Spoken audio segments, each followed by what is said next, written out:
வட்டுக்கோட்டை இந்து கல்லூரிக்கு முன்பாக உள்ள வீதிகள் அமைந்திருக்கும் முன்பள்ளி வளாகத்தில் உள்ள கிணற்றிலிருந்து கடற்படையினர் தினமும் தண்ணீரை எடுத்து செல்கின்றனர்.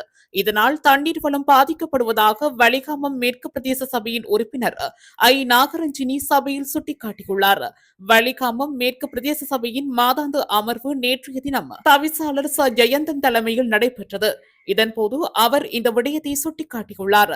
அங்கு அவர் மேலும் தெரிவிக்கையில், நேவி வந்து நீர் எடுத்துக்கொண்டு போகுது மவுசர் முன்பள்ளி ஒன்று கொடுத்துருக்கிறோமா நீர் நடத்துறதுக்கு. அப்போ அந்த முன்பள்ளி அந்த வளாகத்தில் இருந்து நீர் கொண்டு போகப்படுது. இதில் 2 மெம்பர்ஸ் இருக்கிறாங்க. வலிகாமம் மேற்கே நீர் பற்றாக்குறை ஒன்று இருக்கு. அப்போ எங்கெங்க பிரதேச சபையால் நீர் பெற்று எங்கெங்க மக்களுக்கு சில இடங்களில் இருக்கிற மக்களுக்கு கொடுத்தவே நீர் காணாமல் இருக்கு. ஆனால் பொன்னாலையில் முந்தி எடுத்துக்கொண்டு இருந்தவ இப்போ ஊருக்குள்ள வந்து அடிக்கிறாங்க. இது 2 மெம்பர்ஸ் தெரியுமோ தெரியாது.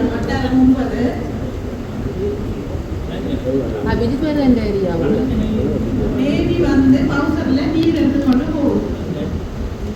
பட்டியலுக்கு முன்னுக்கு ஒழுங்கு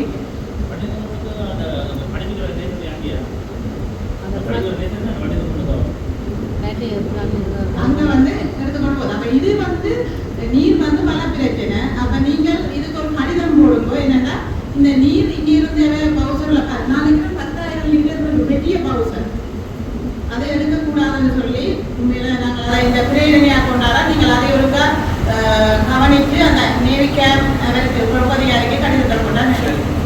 இதுபோன்ற செய்திகளை உடனுக்குடன் அறிந்து கொள்ள தமிழ் பிளஸ் யூடியூப் சேனலை மறக்காம சப்ஸ்கிரைப் பண்ணுங்க, கமெண்ட் பண்ணுங்க, ஷேர் பண்ணுங்க.